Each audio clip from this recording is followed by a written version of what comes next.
actually more एमती किसी लक्ष्य नाला मो जीवन में गोटे सीवियर एक्सीडेंट होता जो एक्सीडेंट रे कि मोर हजबैंड 2 वर्ष मेमोरी फेल हो जाते तो से समय भितर मुझे बहुत सारा बही पढ़ी एवं जो कहते ना गीता भागवत हो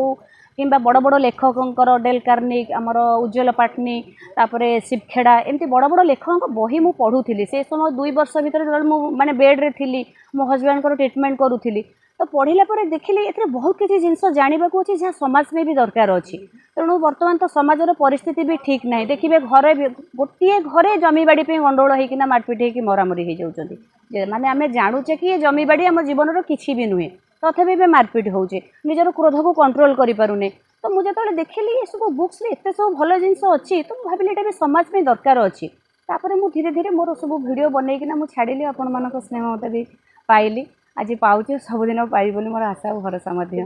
एक्चुअली मोर एमती किसी लक्ष्य नाला मो जीवन में गोटे सीवियर एक्सीडेंट होता जो एक्सीडेंट रे कि मोर हजबैंड 2 वर्ष मेमोरी फेल हो जाते तो से समय भितर मुझे बहुत सारा बही पढ़ी एवं जो कहते ना गीता भागवत हो कि बड़ बड़ लेखकों डेल कार्निक आमर उज्ज्वल पाटनी तापर शिवखेड़ा एमती बड़ बड़ लेखकों बही मुझे पढ़ुली से समय 2 वर्ष भर माने बेड्रे थी मो हजबैंड को ट्रिटमेंट करूली तो पढ़ला देखिली ए बहुत किसी जिनस जानवाक अच्छी जहाँ समाज में भी दरकार अच्छी तेणु बर्तमान तो समाजर परिस्थिति भी ठीक ना देखिए घरे गोटे घरे जमीबाड़ी गंडगोल होना मारपिट हो मरामरी हो जाती माने आम जानूचे कि जमीबाड़ी आम जीवन किसी भी नुहे तथापि भी मारपिट होचे निजर क्रोध को कंट्रोल करें तो मुझे जो देखिली ये सब बुक्स एत सब भल जिन अच्छी तो भाविली ये भी समाज में दरकार अच्छी तापर मुझे धीरे धीरे मोर सब भिड बनईकिना मुझे छाड़ी आपण मान स्नेह मत भी पाइली आज पाऊँ सबुदिन पाइबी बोली मोर आशा भरोसा